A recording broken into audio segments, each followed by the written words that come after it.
Ministério do Turismo apresenta Pra querer, pra aprender, Amazônia das Palavras. Homenageado Wilton Ratum. Acompanhe agora a oficina Contação de Histórias com o educador Eliakim Rufino. Patrocínio Cigás, Companhia de Gás do Amazonas, Governo Federal, Ministério do Turismo, Secretaria Especial da Cultura, Lei de Incentivo à Cultura. Apoio Cultural Acapulco Filmes, Secretaria de Cultura e Economia Criativa, Governo do Amazonas, Fundação Rede Amazônica. Classificação livre.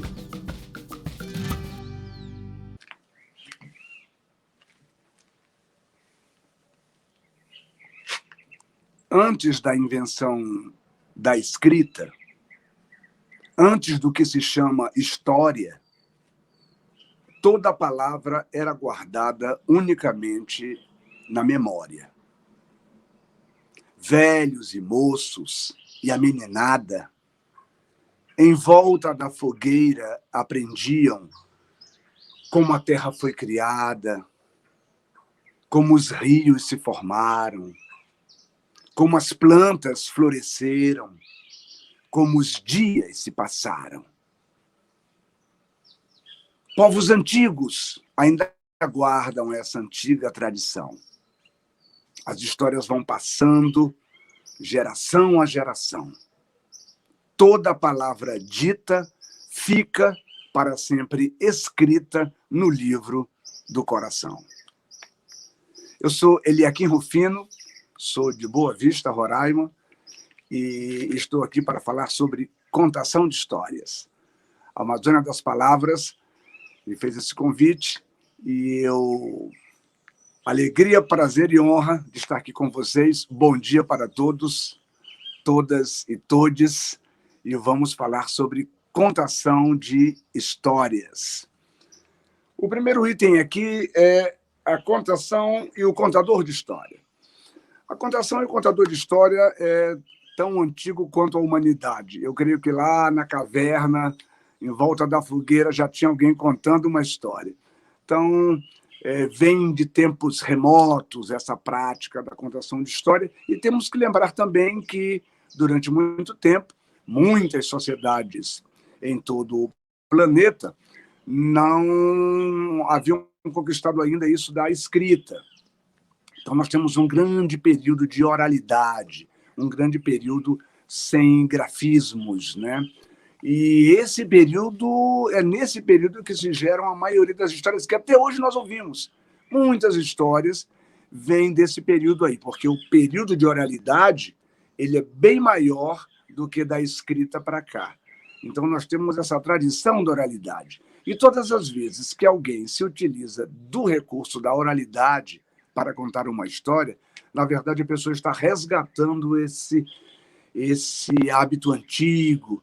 E é por isso que as crianças gostam. Quando você lê uma história para uma criança, a criança dorme na hora de dormir, ou na escola, ou numa outra situação, numa brinquedoteca, numa situação, numa praça, né? As crianças adoram ouvir histórias. Por quê? Porque isso nos leva a ouvir e contar história, nos leva a esse período remoto da infância da humanidade. A importância de se contar e ouvir histórias em todas as idades e em todas as culturas. A importância, além dessa histórica que eu já citei aqui, uma coisa que eu gostaria de destacar é a história contada. Ela atinge um público bem maior do que o público leitor, por exemplo. Então, quando se conta uma história, nós atingimos as pessoas com deficiência visual, que não poderiam ler a história ou não têm acesso de uma outra maneira. Os analfabetos. Aqui no Brasil, por exemplo, contar histórias é fundamental, porque nós temos uma grande massa da nossa sociedade que não teve acesso, que não tem acesso, que não sabe decifrar as palavras no papel, que não sabe ler.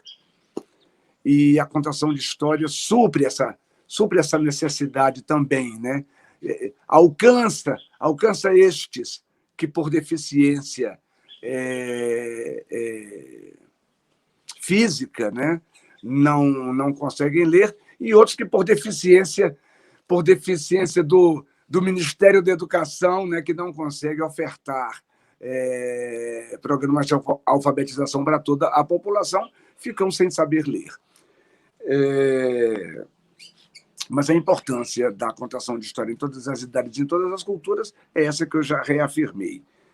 Diferenças entre contar e narrar histórias. A diferença é mínima. Narrativas, contação, são quase que sinônimos.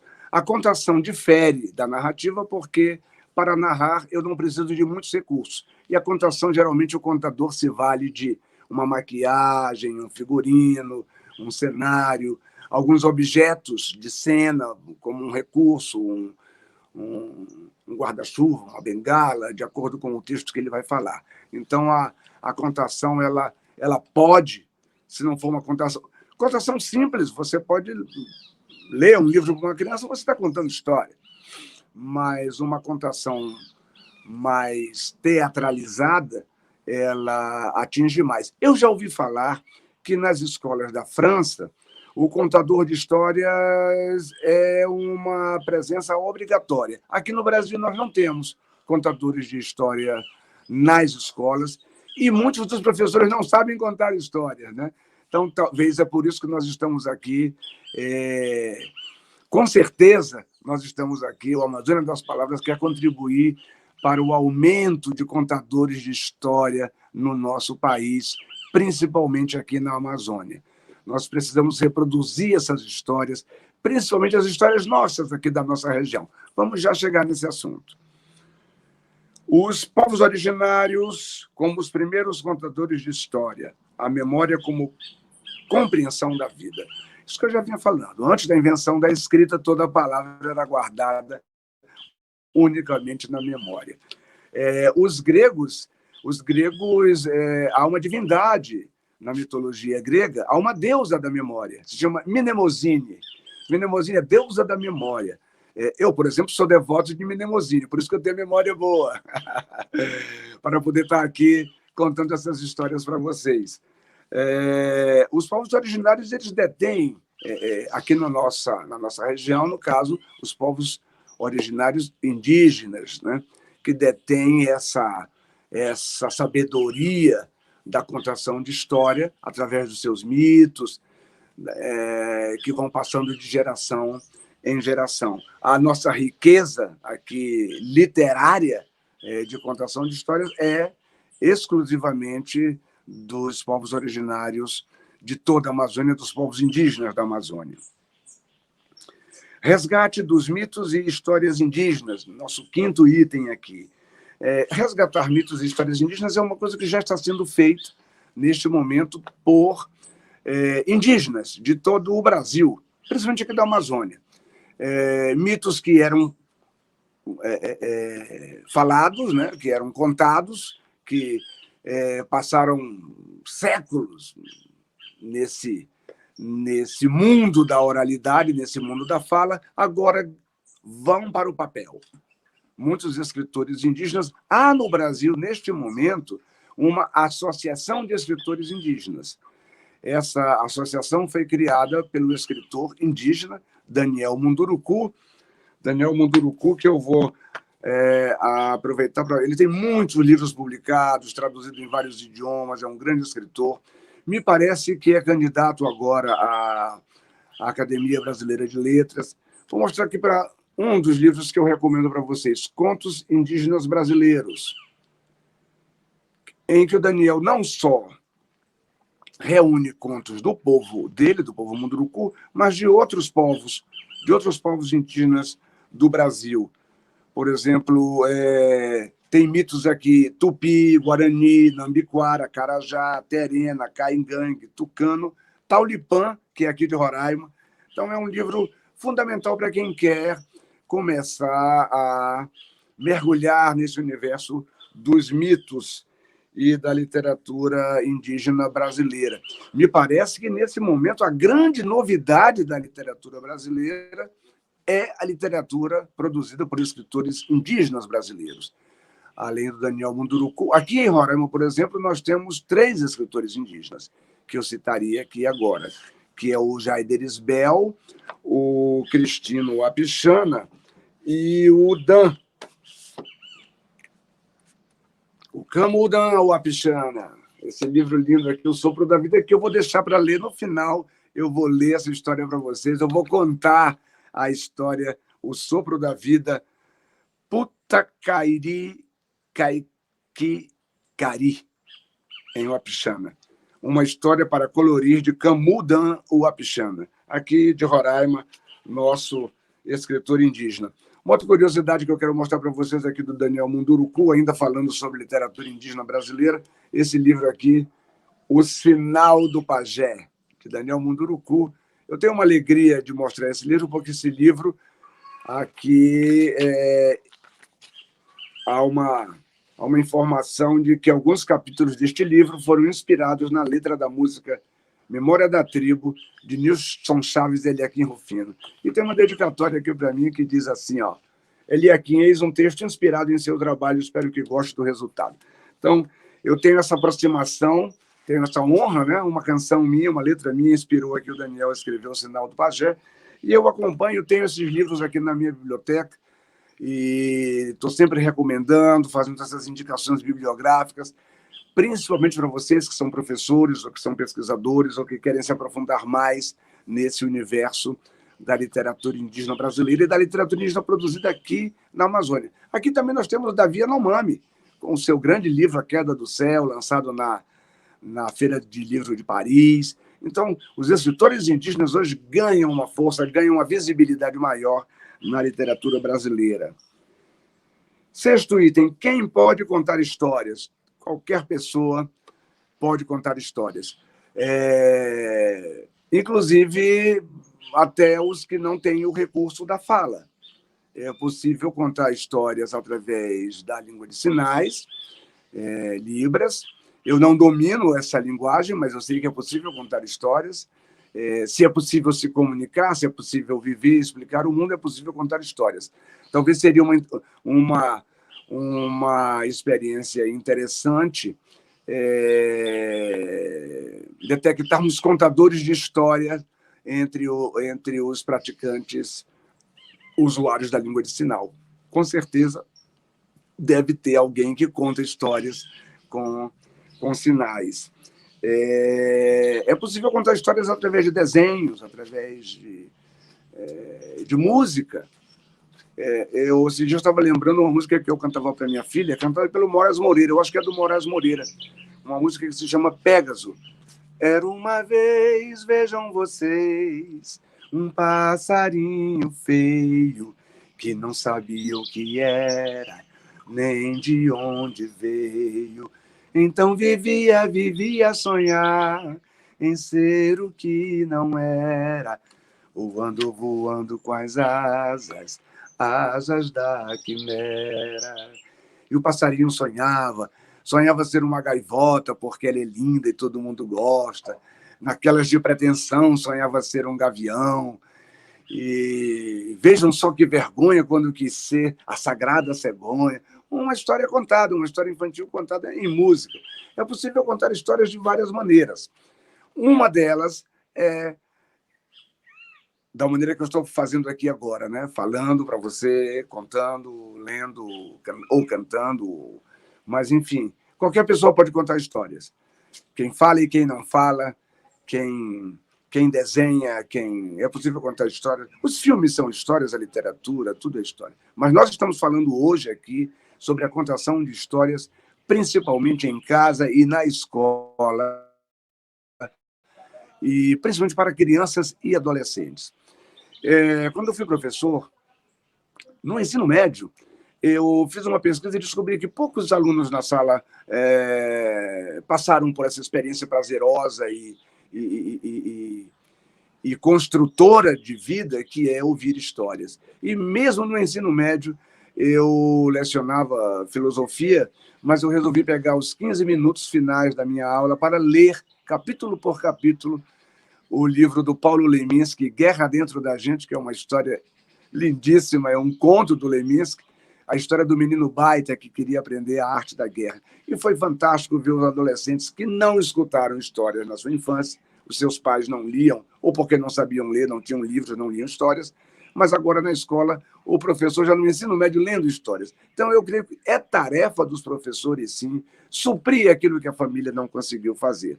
Não esperar que a família, isso aqui é da família, isso aqui é da escola. Não existe essa divisão. Para o professor, não existem divisões, né? Quando o assunto é fazer de uma criança um cidadão. E para uma criança ser um cidadão, ele precisa passar por esse universo da contação de história, do faz de conta, do conto de fada, da fábula, do mito, da fantasia, para ele poder evoluir a sua mente, evoluir o seu cérebro, a sua personalidade, saber pensar, filosofar mais tarde. Um golinho d'água.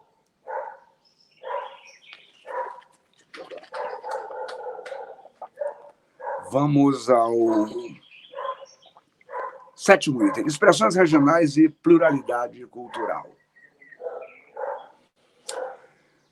Esse item é chamando a atenção para cada região tem as suas histórias, cada povo tem a sua cor, né? Cada povo tem sua culinária, cada povo tem sua identidade. Então, nós vivemos num mundo global, mas muitas vezes essa globalização é uma via de mão única, né? Coisas que chegam dos países mais ricos aqui para nós, eles chamam isso de globalização. Mas nesse momento da globalização, se nós não tivermos as nossas raízes fincadas na nossa identidade, aqui na nossa... como ser global sem perder as raízes? Eu sei que essa é a nossa estratégia. E como ser global sem perder as raízes, nós temos que nos voltar para as nossas coisas.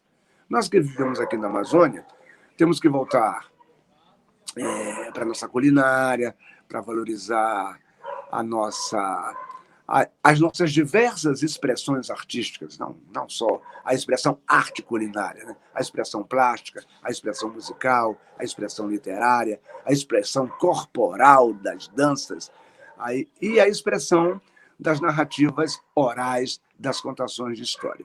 Então, eu me lembro, tem uma grande contadora de história no Brasil, uma professora que se chama Eliana Yunes, uma das maiores autoridades em contação de história no Brasil. E ela veio a Roraima estimular essa multiplicação de contadores de história nas escolas.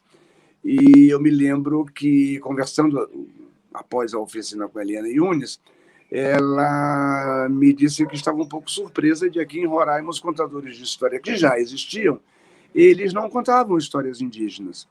Eles contavam histórias medievais, histórias europeias, histórias de outros países, mas não as histórias indígenas. E isso me chamou a atenção, esse alerta da professora, né? De que você pode ser um ótimo contador de histórias, mas se você não estiver voltado para a sua cultura, se você não estiver voltado para valorizar o que é seu, pode ser que a sua arte é excelente para o mundo todo, mas ela perde essas raízes, e ao perder as raízes você flutua nesse universo da globalização e pode ter dificuldade de se encontrar, de se achar e de encontrar um público para você, porque quando você sai da sua cultura, você termina caindo em outra cultura. Então, esse item aqui da minha palestra, da minha fala hoje aqui para vocês, é que se nós estamos na Amazônia, que é uma região de muitas águas, é preciso saber nadar. Nadar aqui não é diversão nem esporte, é uma questão de sobrevivência. Se o barco afundar, você tem que saber nadar. Se você vive na Amazônia, você deve saber comer um peixe, deve saber tirar a espinha do peixe na hora de comer, senão você vai se engasgar com essa espinha. Isso aí Você não vai tirar espinhas do peixe para demonstrar suas habilidades, você vai tirar espinhas do peixe para você não se engasgar com essa espinha. Então, você tem que se adaptar aqui ao calor. Eu vejo as pessoas reclamando do calor. Nós vivemos no calor. O calor é bom. O calor é bom para a festa. As histórias contadas pelos primeiros habitantes da Amazônia, os contos que perpassam pelas gerações, exatamente esses que estão sendo colocados no papel agora, acabei de falar isso. O que fazem hoje os escritores indígenas da Amazônia? Márcia Cambeba, do Pará, Daniel Munduruku, Cristino Wapichana, Camudan aqui.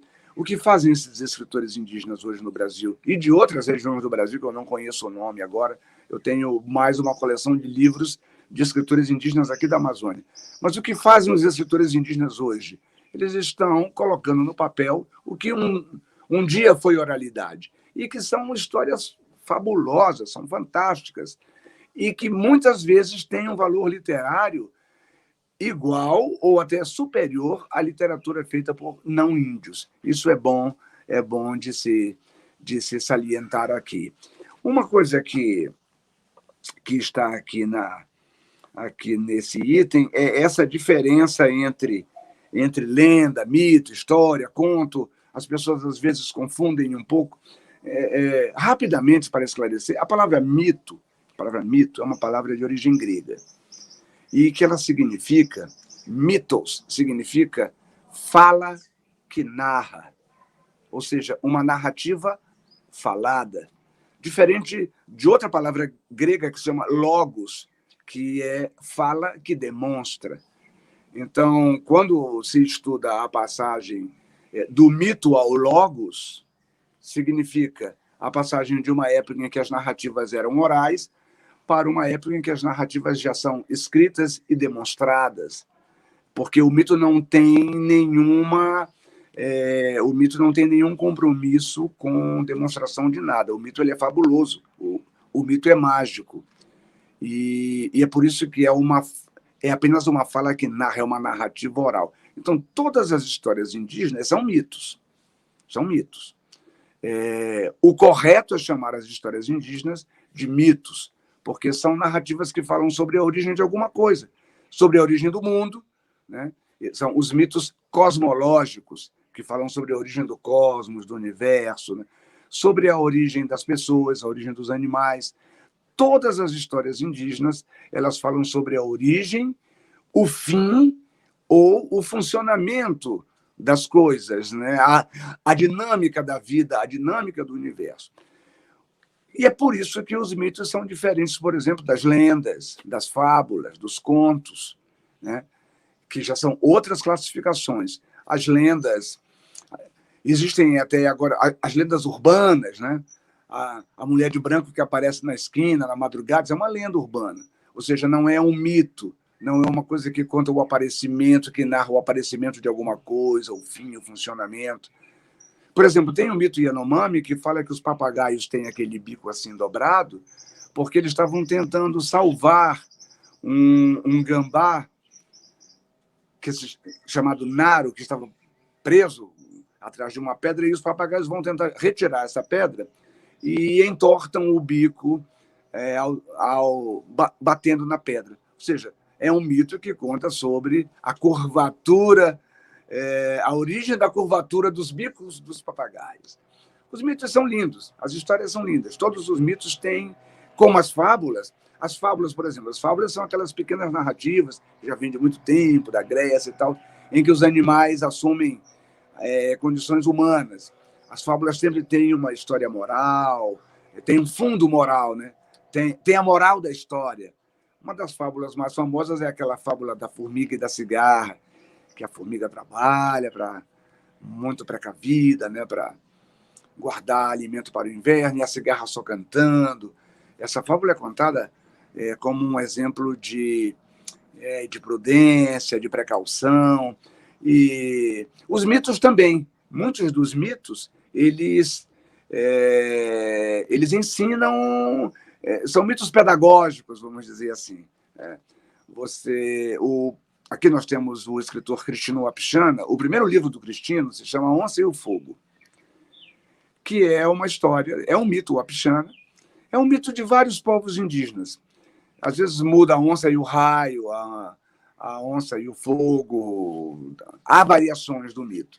Mas o mito contado pelo povo Wapichana, que o Cristino reproduziu, coletou e escreveu, conta que a onça era branca, tinha pele branca no início. mas sempre foi muito arrogante por causa da sua força, né, do seu poder, da sua agilidade. E ela gostava de fazer algumas arruaças, ameaçar os outros animais. E um dia, numa festa, após beber muito, ela terminou amanhecendo o dia e foi para a beira do lago para tomar uma água e observou um rapaz na beira do lago, que nunca ela tinha visto aquele rapaz por ali, e resolveu fazer uma demonstração das suas habilidades de força e agilidade para cima do rapaz, e se deu mal, que o rapaz era o fogo, e o rapaz terminou não só dando uma lição na onça, como chamuscando a pele branca que ela tinha. Por isso que a onça hoje tem aquelas... O corpo, a pele ficou meio amarelada e aquelas manchas negras na pele. É dessa luta aí com o fogo. E é por isso que onça, quando vê fogo até hoje, ela corre com medo do fogo. Então, há um tempo que o mito explica a origem da onça pintada, por que há aquelas pintas na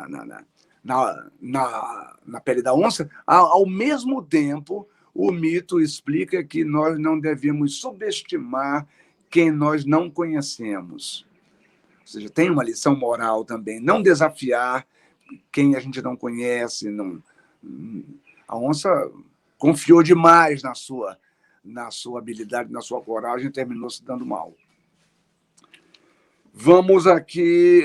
Como contar histórias? Você pode contar histórias de várias maneiras. Já até anunciei algumas aqui antes, né? Você pode usar um recurso cênico, você pode usar um figurino, uma roupa especial. Depende da história que você vai contar e do momento em que você está.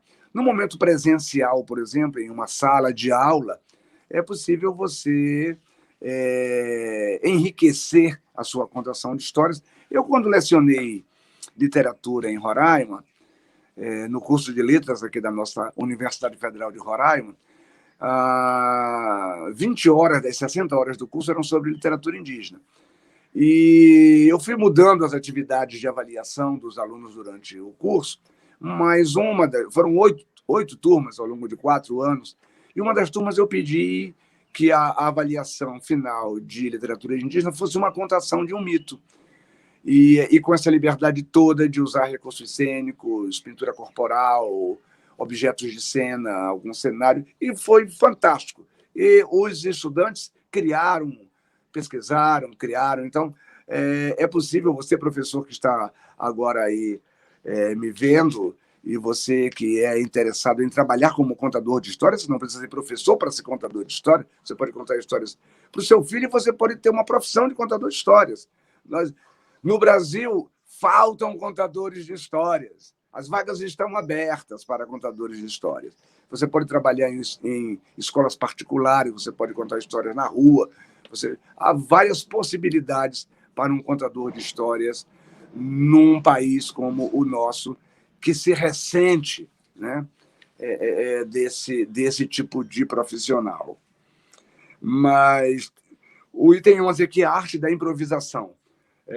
Com a arte da improvisação não é você, quando não tiver muitos recursos para contar uma história, você usar os que você tem. Ou seja, você vai usar a sua criatividade. Que criatividade, tem um grande artista aqui no Brasil, ele foi um cartunista chamado Enfio. E o Enfio, ele uma vez convidado assim para fazer uma fala sobre o que era criatividade, ele falou que criatividade é um cachorro correndo atrás de você. Um cachorro feroz correndo atrás de você. Se você nunca pulou o muro, você pula. Se você nunca se jogou d'água e nadou, você nada, porque vem o instinto da sobrevivência. Então, criatividade é isso. Criatividade é quando você é movido por algo, você cria. Tem um momento que você cria, que você inventa. O Inácio de Loyola Brandão, grande escritor brasileiro, ele contou que quem estimulou ele a ser escritor foi a professora dele, que deu...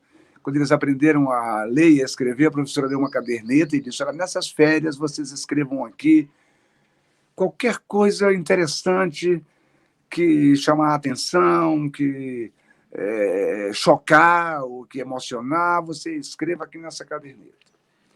e todos os alunos guardaram a cadernetinha com essa promessa de que iriam escrever histórias interessantes, casos, acontecimentos, acidentes, algo que acontecesse durante as férias. E o Loyola perguntou da professora: mas, professora, se eu não ver nada, se não acontecer nada, o que eu escrevo? Ela disse: aí você inventa. E ele disse que essa professora é que deu o empurrão na vida dele para ele ser escritor. Foi que aí que ele começou a inventar.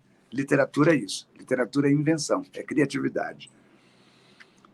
Cenário e ambientação.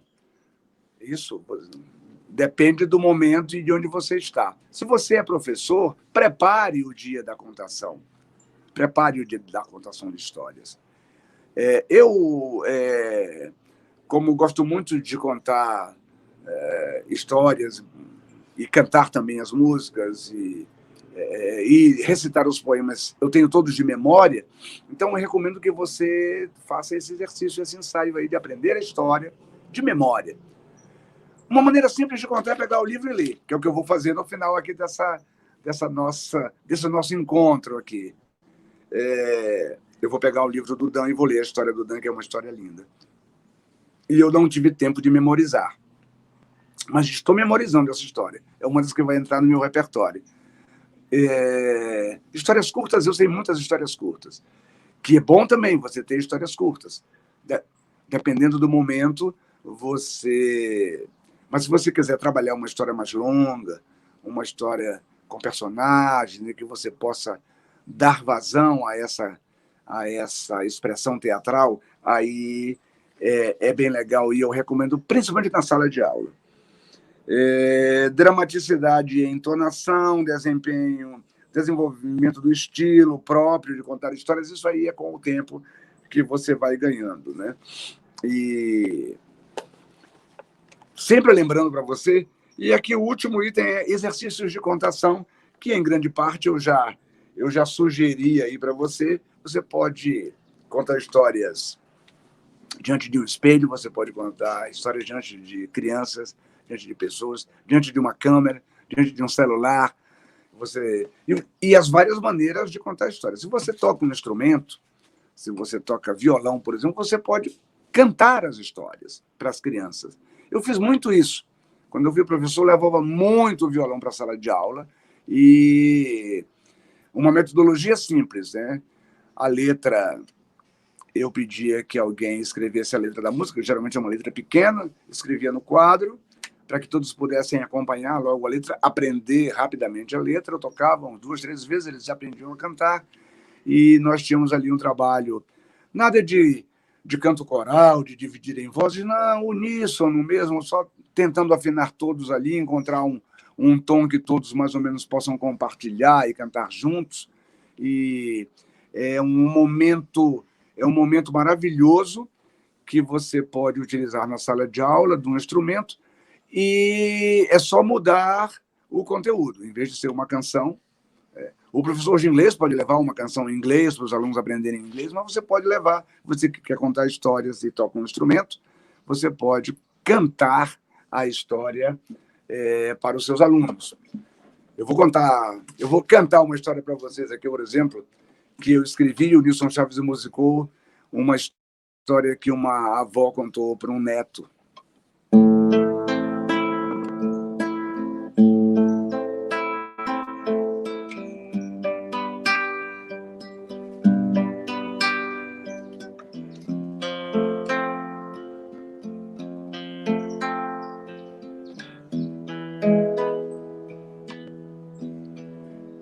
Minha avó me chamou, curumim, venha cá, venha ver como é o sinal do pajé. Venha cá, curumim, não vai esquecer. Nosso povo é um rio, o destino é correr.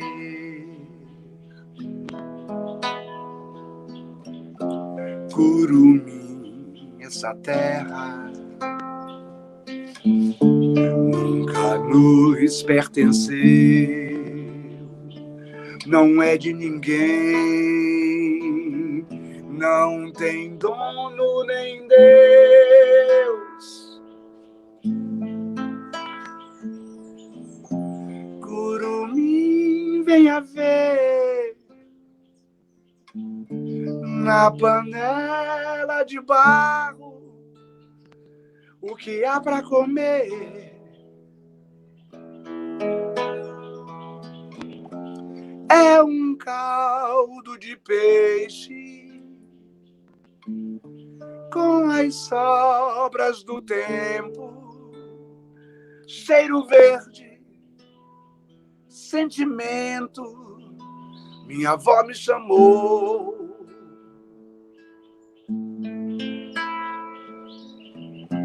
Minha avó me chamou.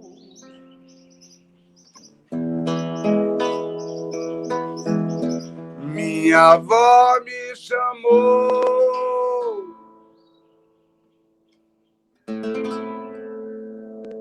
Memória da Tribo, que inspirou o livro Sinal do Pajé, do Daniel Munduruku.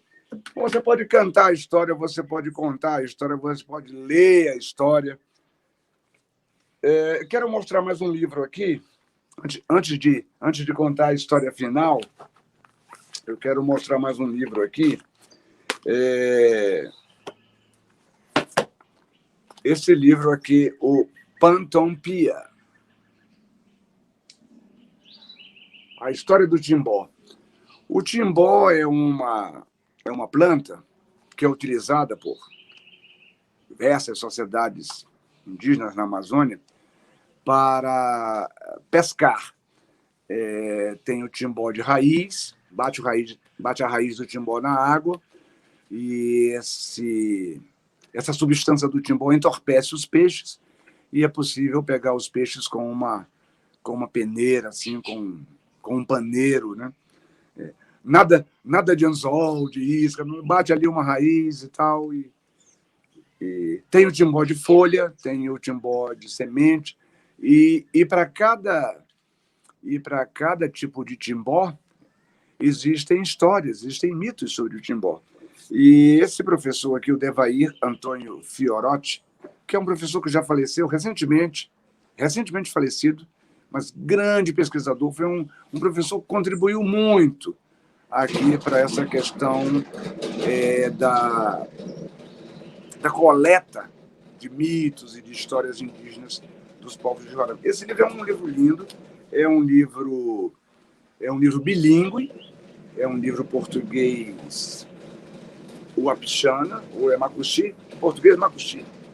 E começa português de um lado, você vira a capa do outro. E vocês podem encontrar esses livros na editora Patuá e na editora Uei. Aqui, Patuá e Uei. Tem muitos livros desse professor Devair Fiorotti, livros ilustrados, livros que ele fez durante... Ele foi professor de linguística aqui da universidade e deixou essa coleção aí de livros dessa pesquisa que ele fez sobre os mitos indígenas, o mito do timbó. Eu mesmo tenho outras. Aqui em Roraima nós tivemos 2 grandes coletores de mitos, todos dois no início do século XX, um bispo e um pesquisador alemão. Devemos a esses dois, o pesquisador alemão, o etnólogo Theodor Grunberg, e o bispo Dom Alcuino Maier. E esse Dom Alcuino e o Grunberg, eles são os grandes coletores das histórias indígenas, dos mitos indígenas. Dom Alcuino coletou algo como que 130 mitos, mais ou menos. Grunberg coletou também aí, acho que quase 200 mitos também, porque o Grunberg estava para isso. Dom Alcuino Maia era bispo e aproveitou as horas de folga para coletar os mitos. Mas esses mitos estão todos em livros hoje.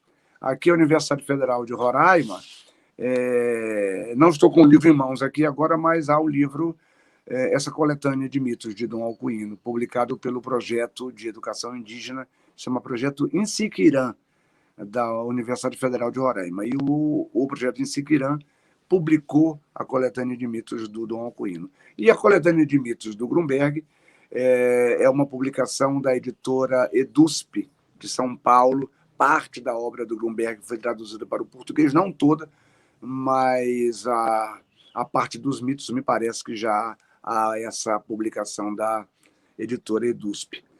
Vamos aqui, então, agora, para finalizar, eu vou contar uma história para vocês. Uma história que se chama O Sopro da Vida, do escritor indígena roraimense Camu Dan.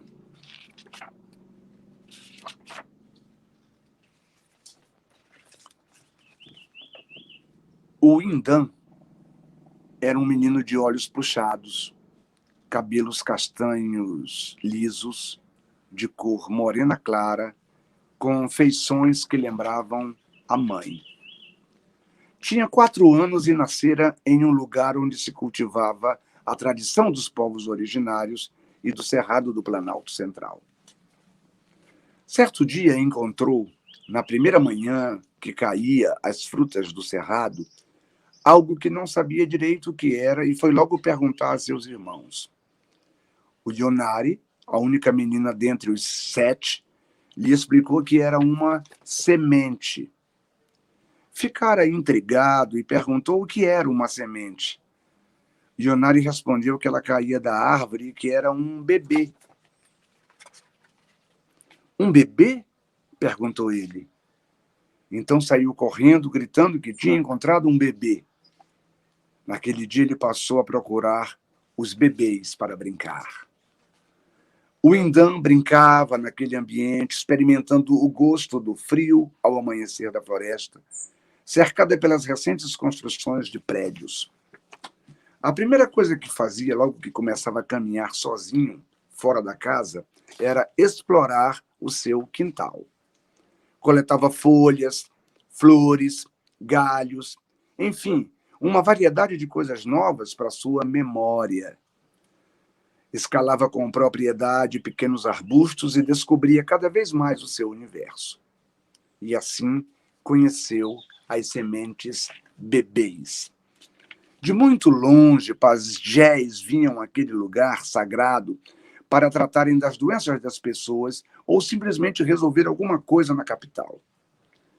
Quando chegavam os pajés, o Indan os observava soprar as pessoas e fazer gestos como se retirassem alguma coisa delas.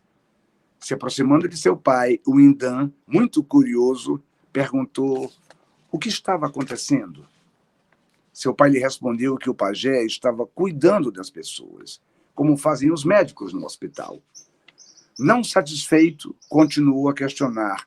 Ele precisa soprar? Com um sorriso carinhoso, imaginando quão esperto era aquele menino, seu pai respondeu que, ao soprar, o pajé fazia com que as doenças se afastassem para bem longe. O Indan ficou pensando naquilo. Como era possível apenas um sopro curar as pessoas? Normalmente a família se juntava para preparar a terra, coletar sementes e fazer mudas. Um dia, o pequeno ouviu seu pai reclamar que as sementes estavam doentes e não serviam para plantar. Sem pensar muito, ele pegou rapidamente a semente e começou a soprar. Espantado, o pai ficou observando até que não resistiu a perguntar. O Indan, o que você está fazendo? Pai, estou tratando as sementes doentes, respondeu o menino. Seu pai guardou o comentário para si e nada falou, pois tinha certeza que as sementes não poderiam ser aproveitadas. No outro dia, o Indan fora verificar as sementes e esperava que já estivessem boas, mas infelizmente continuavam do mesmo jeito. Indignado, procurou seu pai e lhe perguntou: por que as sementes não estão curadas? O pai respondeu: você vai precisar praticar mais.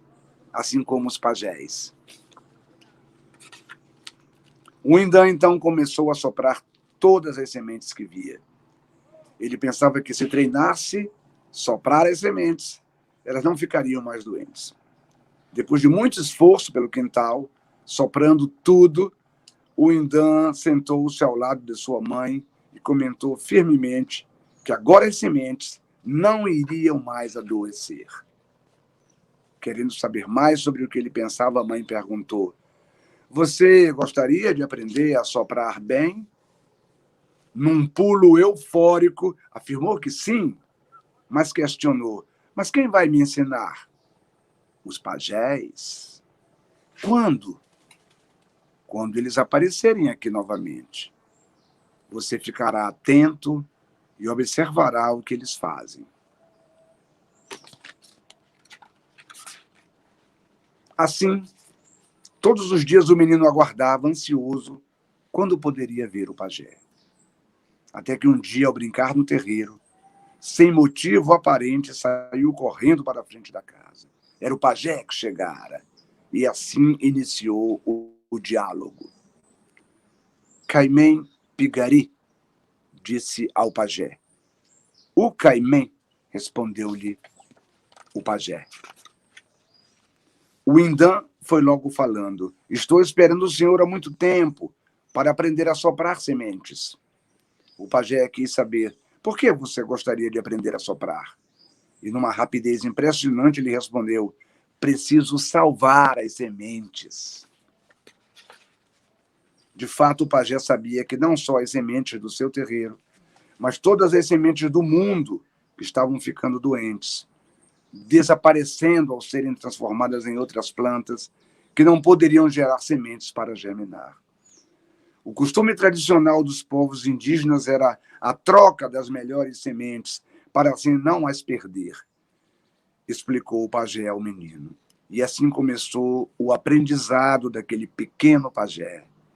O ancião escolheu algumas sementes e começou a contar-lhe suas histórias.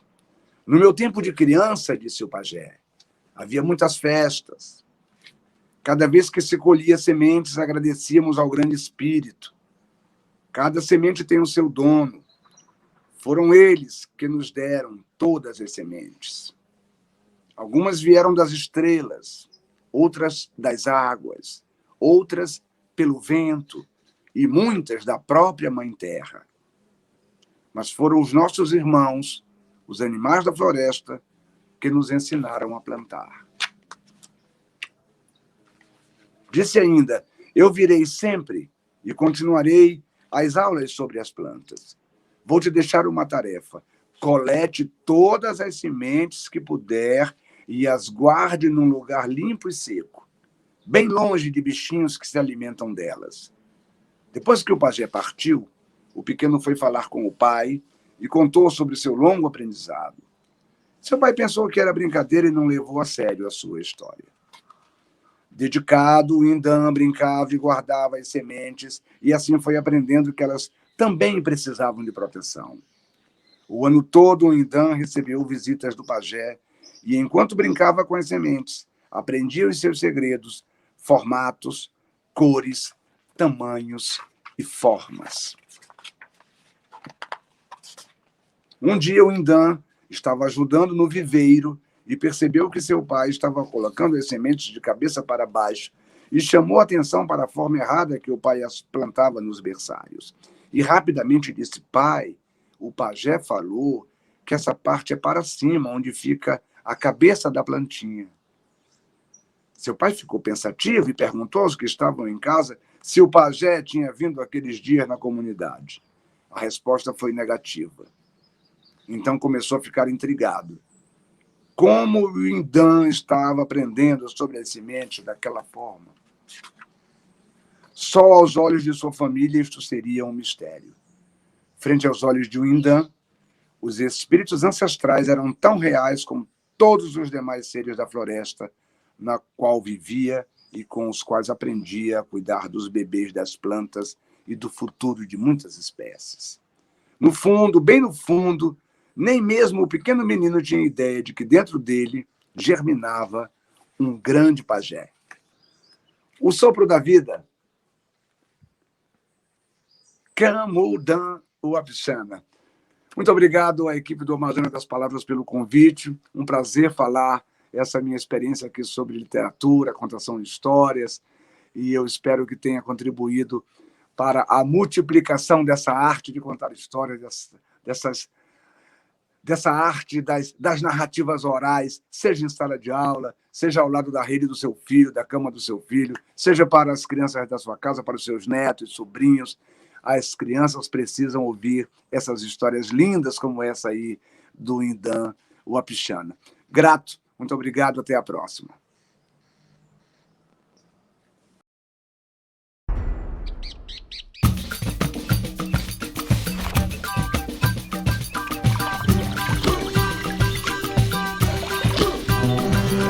Pra querer, pra aprender. Amazônia das Palavras.